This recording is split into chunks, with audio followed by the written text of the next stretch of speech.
There's a storm gathering on the global economic horizon, but this one isn't made of wind or rain. It's made of numbers. Numbers so incredibly large they're almost impossible to wrap your head around. This is the story of global debt, a financial force that's shaping everything, and we need to understand it. So let's dive in. Let's just start with the headline number, $324 trillion. According to the Institute of International Finance, that's where total global debt stood in early 2025. And yeah, that's a new record high. This number just keeps climbing, and it's become one of the biggest challenges of our time. But a number that big, what does it even mean without some context? Well, to really get a grip on it, we use this crucial metric, the debt to GDP ratio.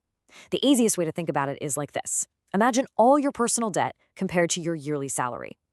Right now, globally, that ratio is over 325%. Let that sink in. For every single dollar of economic value the world creates, there's more than $3.25 of debt hanging over it. This isn't just a big number anymore. It's a measure of an absolutely massive burden on the global economy. So the big question is, how on earth did we get here? How did this financial storm gather so much strength so incredibly quickly? What's been fueling this unprecedented surge? This recent explosion in debt wasn't just one thing. It was a rapid-fire sequence of major events. It really kicked off in 2020, when governments everywhere started spending massive amounts of money to fight the economic fallout from the pandemic. Then, just as we were absorbing all that new debt, central banks in 2022 began jacking up interest rates to fight inflation. Suddenly, paying the interest on all that debt got way more expensive. Throw in a global economic slowdown and ongoing geopolitical shocks adding new costs, and, well, you've got the perfect recipe for a debt superstorm. But this pressure isn't spread out evenly across the globe. It's more like tectonic plates. There are these specific fault lines where the stress is building to really critical levels. So let's take a look at the major flashpoints. First up, the world's largest economy, the United States. U.S. government debt has blown past $30 trillion. But the risk here isn't just the staggering size. The real worry is a growing challenge in finding enough buyers for all the new bonds the U.S. has to keep selling. Basically, you start to wonder, at what point is the market just too full? Next, let's look at China. They're dealing with a very different but just as serious internal debt bomb. The two big problems are, one, enormous debts held by local governments, often hidden away in these things called local government financing vehicles, or LGFVs, and two, the never-ending crisis in their huge property sector. Think of giants like Evergrande.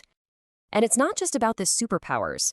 A lot of emerging market nations are right on the front lines of this thing. They're facing what's called a refinancing wave. That means huge piles of their old debt are coming due, and they have to replace it with new loans at much, much higher interest rates. For some of the world's poorest countries, this isn't some future risk. They're already in what's called sovereign distress. They just can't pay their bills.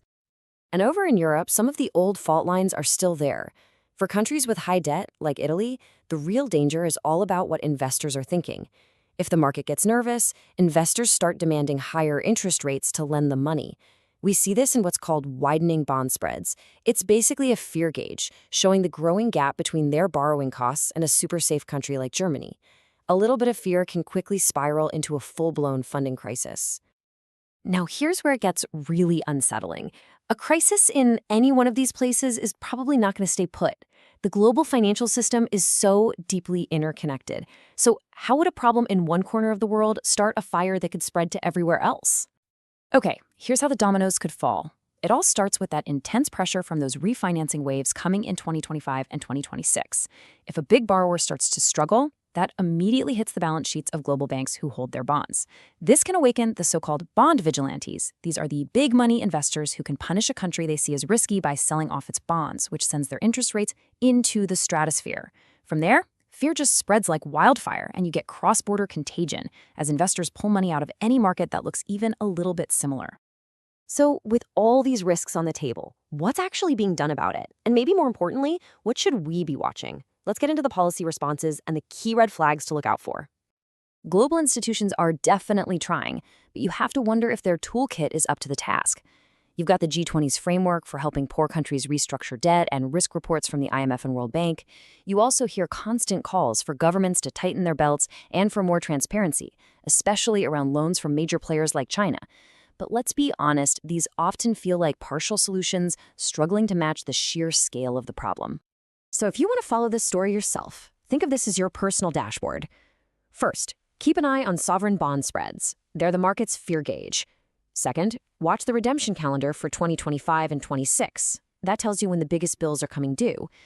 Third, check a country's foreign exchange reserves against its debt.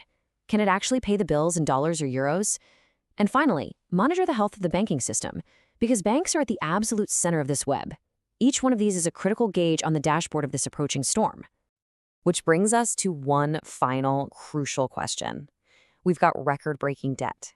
We have policy tools that are stretched to their absolute limits, and we have massive geopolitical and economic uncertainty.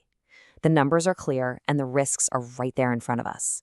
The only thing we don't know for sure is, are we still just watching a storm gather on the horizon, or have the first drops of rain already started to fall?